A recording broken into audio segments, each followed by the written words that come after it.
श्री स्वामी समर्थ अवधूत चिंतन श्री गुरुदेव दत्त दिगंबरा दिगंबरा श्रीपाद वल्लभ दिगंबरा सरिता 24 स्वामी आणि स्वामी इच्छा या चॅनलमध्ये तुम्हा सर्वांचं परत एकदा स्वागत आहे. तर स्वामी कृपेने तुमच्या सर्व चांगले इच्छा महाराज नक्कीच पूर्ण करोत अशीच मी महाराजांच्या चरणी प्रार्थना करते. तर सरिता 24 स्वामी आणि स्वामी इच्छा या चॅनलला नक्कीच लाईक शेअर सबस्क्राईब करा, जेणेकरून नवीन आलेल्या व्हिडिओंचे नोटिफिकेशन सर्वप्रथम तुमच्यापर्यंत येईल.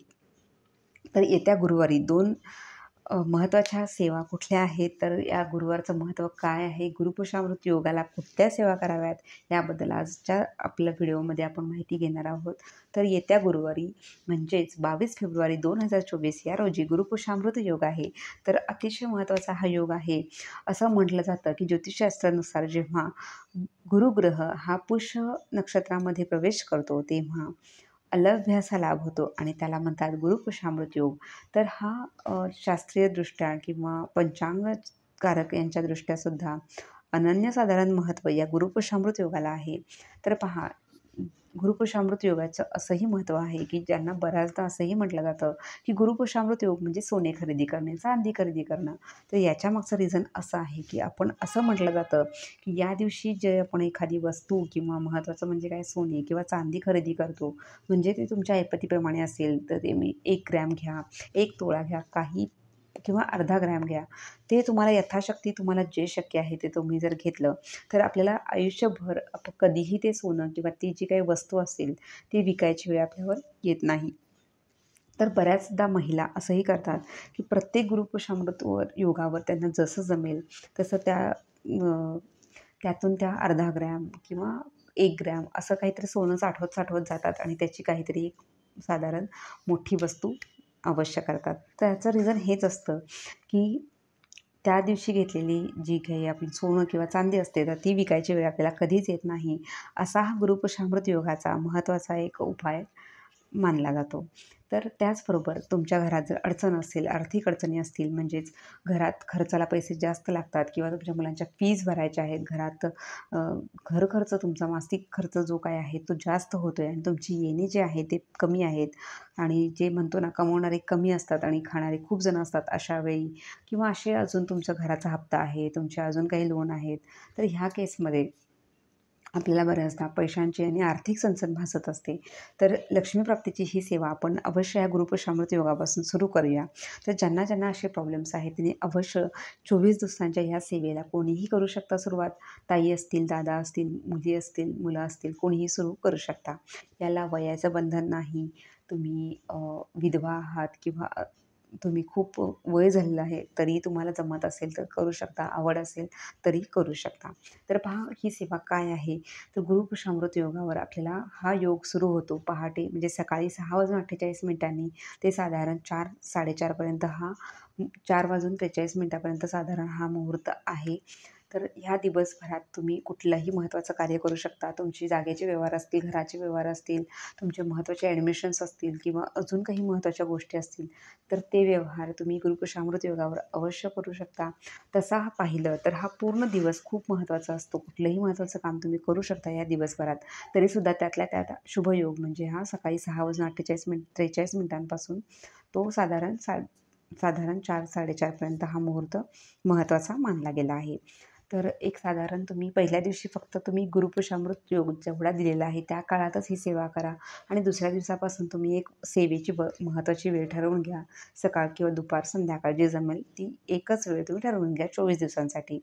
या 24 दिवसांमध्ये तुम्हाला काही अडचण आली तर काय करायचं? तर तुम्हाला अडचण आली, मासिक धर्माला असेल, सुतक असेल, विटाळ असेल, तर ह्या काळात आपल्याला त्या सेवा बंद करायच्या आहेत आणि जेवढे दिवस तुम्ही बंद केला त्यानंतर ती सेवा समजा 10 दिवस केली तर 11व्या दिवशीची सेवा तुम्हाला प्रॉब्लेम आला किंवा तुम्हाला सुतक पडलं, सॉरी, तर तुम्ही काय करू शकता की 5 दिवस समजा तुमचे मासिक धर्मामुळे थांबले तर 11व्या दिवशीची सेवा तुमचं सुतक किंवा वेटाळ संपल्यानंतर 11व्या दिवसाची सेवा सुरू करू शकता. तर काहीच असं मोठं घाबरण्याचं कारण नाही. जर या सेवा खूप साधी सरळ सेवा आहे. तर आपण तितकीच प्रभावीसुद्धा ही सेवा आहे. तर म्हणूनच ह्या सेवेला दुग्ध शर्करा योग असं मानलं जातं. म्हणजे कमीत कमी कष्टामध्ये जास्त फळ देणारी ही सेवा आहे. तुमच्या नोकरीमध्ये प्रमोशन्स होत नाही, तुमची पगारवाढ होत नाही किंवा तुमचे अजून काही आर्थिक येणे बाकी असतील, तर नक्कीच तुम्ही गुरुपुष्पामृत योगावर ही सेवा सुरुवात करा आणि नक्कीच याचा लाभ तुम्ही घेऊ शकता. तर काय करायचं आहे, आपल्याला फुलवाती बनवायच्या आहेत कापसाच्या, त्या तुपामध्ये भिजवून ठेवायच्या आहेत आधीच. आणि त्यानंतर तुमच्याकडे जर चांदीचं निरांजन असेल, पितळेचं असेल किंवा अजून कुठल्या स्टीलचं असेल तरी चालेल किंवा काहीच नसेल तर मातीचं निरांजन असेल तरी चालेल. तर काय करायचं आहे, गुरुपुष्पामृत योगा दिवशी आपल्याला सकाळी लवकर उठून आवरायचं आहे, देवपूजा करायची आहे, स्वतः शुचिर्भूत व्हायचं आहे.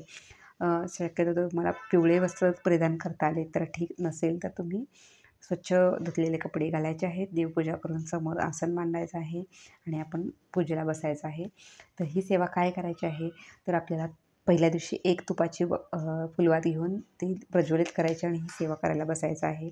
पहिल्या दिवशी 1 वात, दुसऱ्या दिवशी 2 वाती, तिसऱ्या दिवशी 3 वाती, असं 12 दिवशी 12 वाती लावून आपल्याला सेवा सुरू करायची आहे. आणि 13व्या दिवशी काय करायचं आहे, परत 12 वाती. म्हणजेच 12व्या दिवशी चढत्या क्रमाने 1-1 घ्यायचे, 1 ते 12. त्यानंतर 13व्या दिवशीसुद्धा 12च वाती लावायच्या आहेत आणि 14व्या दिवशी 11, 15व्या दिवशी 10, असे 1-1 उतरत्या क्रमाने आपल्याला 1-1 वात कमी करायची. अशी टोटल 24 दिवसांची ही सेवा आहे. तर ह्या सेवेचे नियम समजले. आता मुख्य म्हणजे सेवा काय करायची आहे किंवा मंत्र कुठले आहेत, तर हे पाहूया. तर सेवा अशी आहे, तर आपल्याला काय करायचं आहे, पहिला स्वामी स्तवन घ्यायचे आहे, स्वामींची एक माळ म्हणायची आहे. तर त्यानंतर आपल्याला श्रीसूक्ताचं एकदा पठण करायचं आहे फलश्रुतीसह आणि व्यंकटेश स्तोत्राचं फलश्रुतीसह पठण करायचं आहे. त्यानंतर आपल्याला लक्ष्मी गायत्री मंत्र, विष्णू गायत्री मंत्र आणि कुबेर मंत्र याचे 16-16 वेळा पठण करायचं आहे. कुठला स्वामी स्तवन, स्वामींची एक माळ, त्यानंतर लक्ष्मी गायत्री मंत्र, विष्णू गायत्री मंत्र आणि कुबेर मंत्र हे 16-16 वेळा पठण करायचं आहे. कमीत कमी 16 वेळा म्हणायला काहीच वेळ लागत नाही, साधारण 1 मिनिटामध्ये सुद्धा होतात किंवा ज्यांना स्पीड चांगला आहे त्यांचा 1-2 मिनिटात होऊन जातं. त्यानंतर आपल्याला व्यंकटेश स्तोत्र एकदा आणि श्रीसूक्त एकदा आणि व्यंकटेश स्तोत्र एकदा फलश्रुतीसह म्हणायचं आहे. साधारण 15 ते 20 मिनिट फक्त प्रत्येक वेळी, मॅक्झिमम अर्धा तास ह्या सेवेला तुम्हाला लागेल. याच्यापेक्षा जास्त वेळ लागणार नाही. तर ही सेवा येत्या गुरुवारपासून सुरू करायची आहे. 24 दिवसांची ही सेवा आहे. लक्ष्मीप्राप्ती आणि घरात आर्थिक अडचणी असेल तर नक्कीच तुम्ही ही सेवा करू शकता. आर्थिक अडचण नसेल तरीसुद्धा तुमचा काही महत्त्वाचा संकल्प असेल, महत्त्वाचा व्यवहार असेल, महत्त्वाचं काम पेंडिंग असेल, नोकरीत प्रगती, बिझनेसमध्ये प्रगती असेल तर नक्कीच ह्या सेवा सुरू करा. आणि याच्या अनन्यसाधारण महत्त्व आहे. तर तूप कुठलं घ्यायचं आहे, गाईचं मिळालं तर ठीक, नाही मिळालं तर तुम्ही साधं तूप घेतलं, म्हशीचं तरी चालेल. तर किती दिवस करायचे आहे, 24 दिवस सेवा. फुलवाती बनवायच्या आहेत कापसाच्या, त्या तुपामध्ये भिजवून ठेवायच्या आहेत. रोज 1-1 वात, म्हणजे बघा, रोज पहिल्या दिवशी 1 वात, दुसऱ्या दिवशी 2 वाती, तिसऱ्या दिवशी 3 वाती, असं 12 दिवस 1, 2, 3, 4 करत 12व्या दिवशी 12 वाती, 13व्या दिवशी परत 12 वाती, 14व्या दिवशी 11 वाती, असं करत करत आपल्याला 1-1 कमी करायचे आहेत. म्हणजे 12 दिवस चढता, 13वा दिवस परत 12 आहे तशा आणि उतरता क्रम 1 पर्यंत. अशा आपल्याला 24 दिवसांची ही सेवा आहे. रोज आपल्याला ह्याच सेवा करायच्या आहेत. स्वामी स्तवन, एकनाथ स्वामींचा मंत्र, त्यानंतर विष्णू गायत्री मंत्र, कुबेर मंत्र आणि लक्ष्मी गायत्री मंत्र, श्रीसूक्ताचं पठण आणि व्यंकटेश स्तोत्राचं पठण फलश्रुतीसह. हे सर्व तुमच्याकडे पुस्तक असेल पूजेचं त्यात म्हणा, नसेल तर गुगलवरून प्रिंट्स काढून घ्या. शक्यतो प्रिंट्स काढून घेतल्या तर डायरेक्ट मोबाईलवर कधीही वाचू नये. ह्या सेवा जेव्हा असतात तेव्हा वाचून आपण व्यवस्थित म्हटलं तर त्याची जी ऊर्जा असते किंवा त्याची जी ओव्हरऑल जी इफेक्ट असतो तो खूप चांगला असतो. म्हणून आपण शक्यतो ह्या सेवा मोबाईलमध्ये वाचन न करता किंवा यूट्यूबला न लावता स्वतः वाचायचा प्रयत्न करा.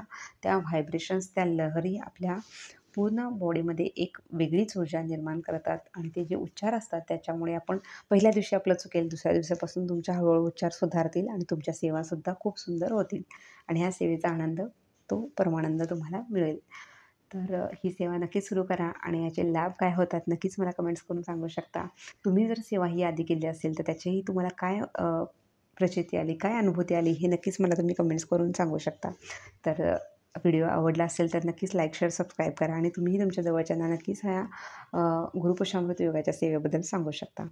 चला तर मग परत एकदा भेटू अशाच सुंदर माहितीसह. तोपर्यंत चॅनलला सबस्क्राईब करा आणि परत एकदा भेटू. झालेली सर्व सेवा स्वामींच्या चरणी, माता लक्ष्मी आणि विष्णू नारायणांच्या चरणी मी अर्पण करून आपली रजा घेते. श्री स्वामी समर्थ.